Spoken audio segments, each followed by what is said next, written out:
morning, middle three. Today we have some exercise on lesson one in the trigonometry. And we have the problem which we have it on page 10. Talk about the isosceles trapezium or isosceles trapezoid.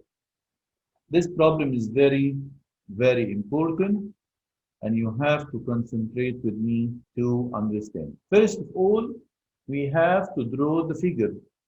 He give me the problem A, B, C, D is an isosceles trapezoid and AD parallel to BC. And the length of AD equals 4 centimeters and AB equals 5 centimeters and BC equals 12.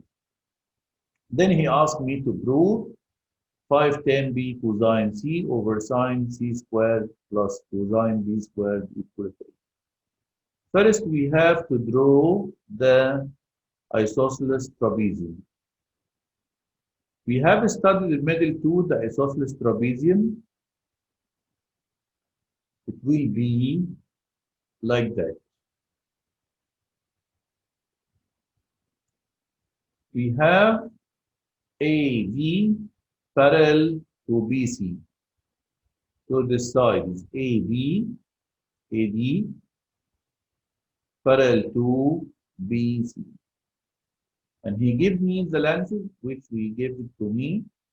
AD is 4 centimeters and AB equals 5 centimeters and BC equals 12 centimeters. Okay. He gave me this trapezoid or this trapezium is an isosceles trapezoid. What's the meaning of the isosceles trapezoid? AB equals CD. And these two sides are called the two legs of the trapezoid or the two legs of the trapezium. So if I have the length of AB 5, so the length of CD also will be 5. First of all, we have to solve this problem, okay, and divide it into 4 parts. First, he asked me to find tan B and cosine C and sine C squared. I told you in the first lesson in the trig, to get tan B, we have to get angle B to be in right angle triangle. This angle B lies in right angle triangle? No. What about angle C? To get cosine C or sine C, I have also to get it in right angle triangle. So what I will do? First, to start this proof, before we start the proof, we have to draw this construction. I draw from vertex A, AX is perpendicular to BC. Why? You have to ask yourself. Why we draw AX is perpendicular to BC? To get angle B in right angle triangle. Why? To find its sine and its cosine and its tan. This is the first construction. By the same way, I have to draw another perpendicular from point D. Look at the figure. I have to draw dy also is perpendicular to BC. Why must you draw dy is perpendicular to BC? By the same way, to get angle C in right angle triangle, to be able to get its sine and its cosine and its tan.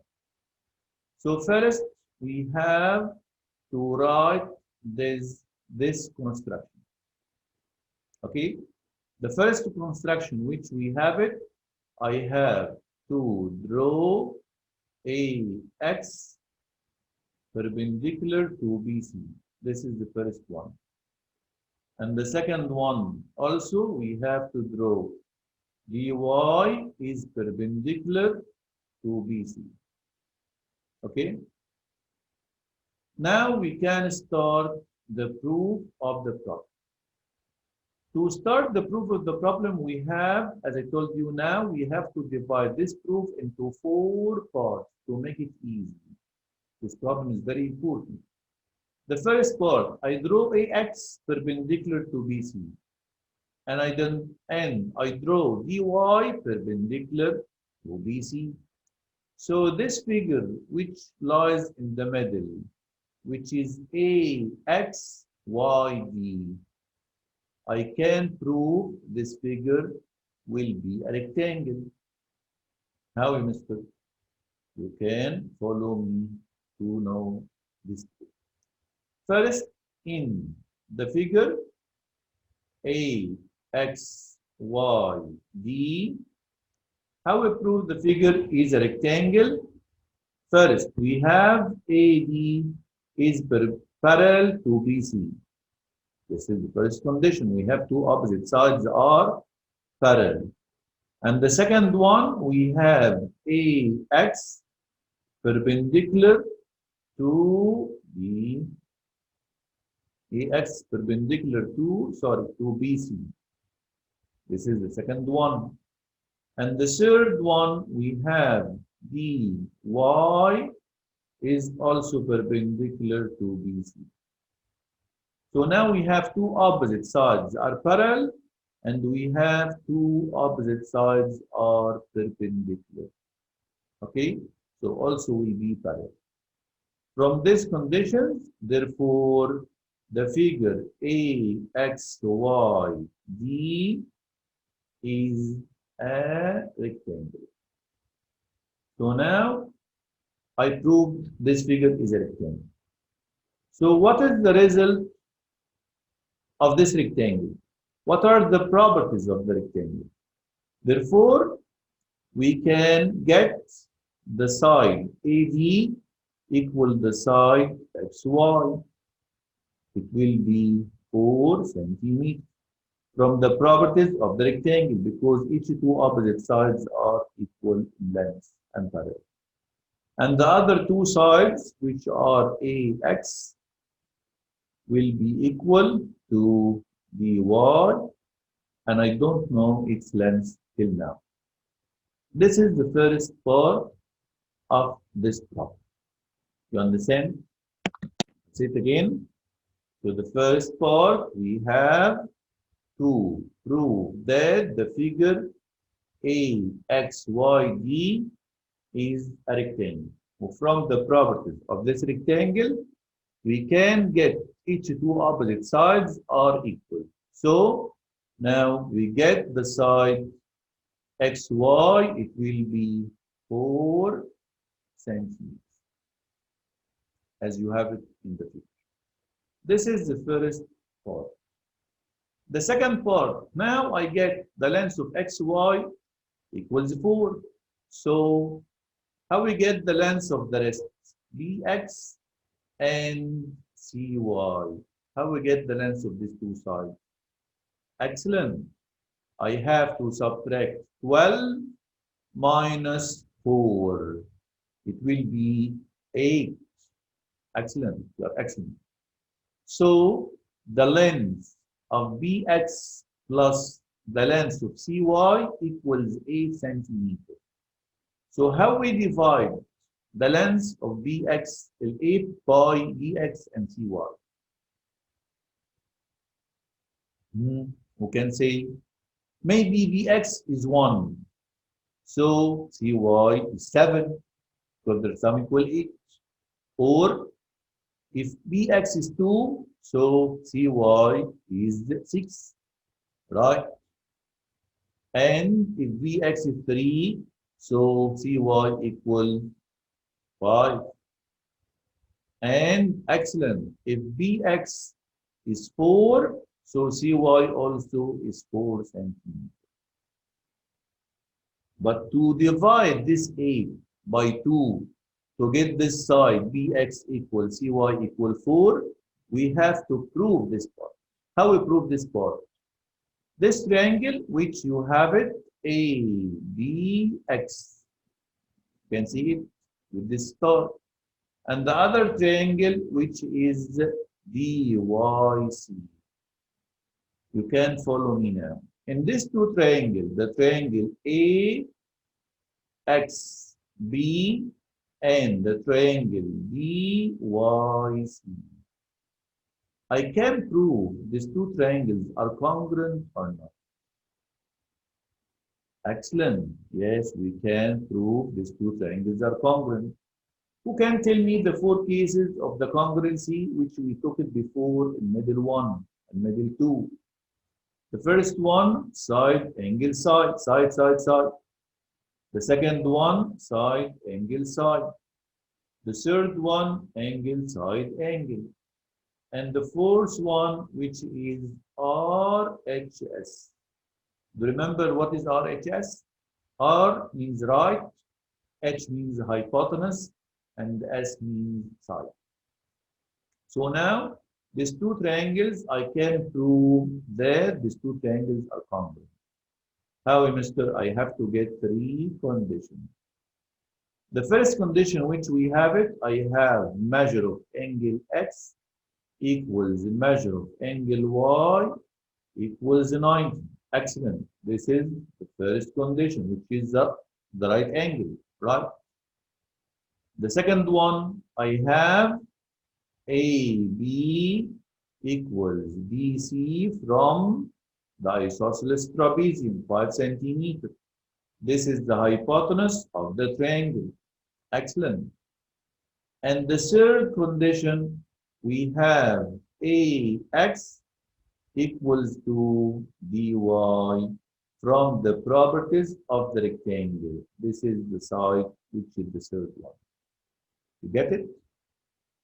Therefore, this two triangle, the triangle AXB is congruent to the triangle DYC. And this case, which is RHS. You understand?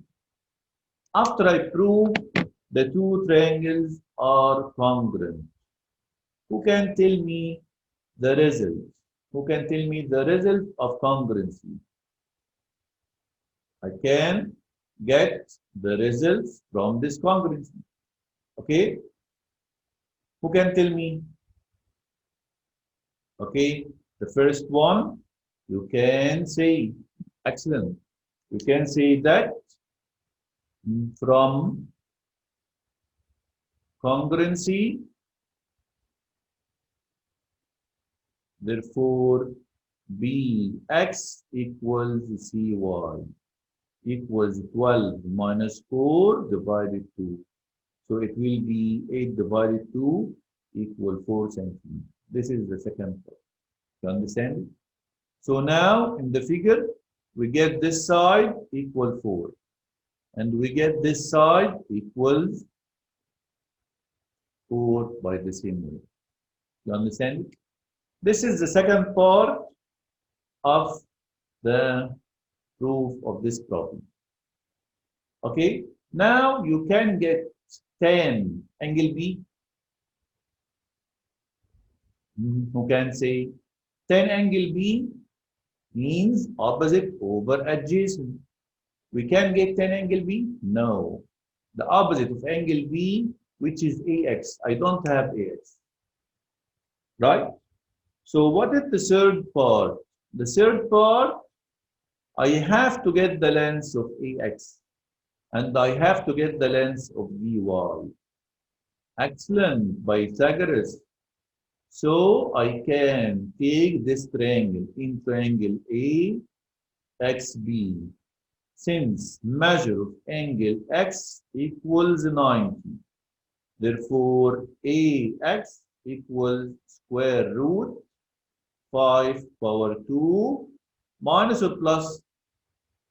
Excellent, minus, because AX is a small side.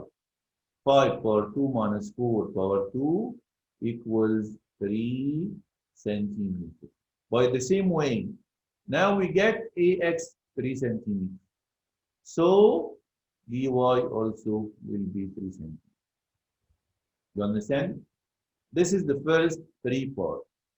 The fourth part, he asked me to prove that. To prove that what? He give me prove that 510b. So what I will do now? I have to start from the left hand side. What is the left hand side which he give it to me? 510b. Who can tell me 10b? The 10 opposite over adjacent. 10b 3 over 4, which is the adjacent. So it will be 3 over 4. Multiplied by cosine C. Where is cosine C? The cosine adjacent, yes, over hypotenuse. Excellent. It will be 4 over 5. Excellent.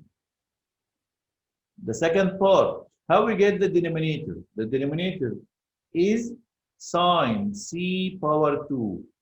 Sine C, which is opposite over hypotenuse, 3 over 5.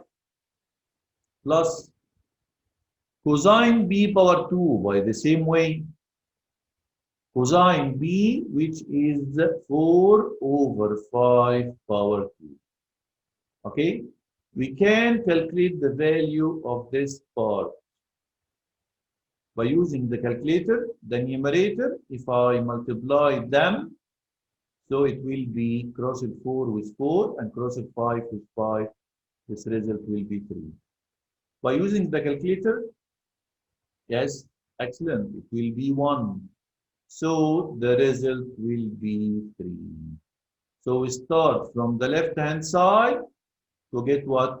To get the right hand side. At the end, we have to write, excellent. Therefore, the left hand side equal the right hand side equal 3. And this is the proof of this problem. This problem is very, very important. Okay? This is our lesson today. And you have homework in your booklet. You can solve page 9 and page 11. Okay? Thank you for listening and goodbye.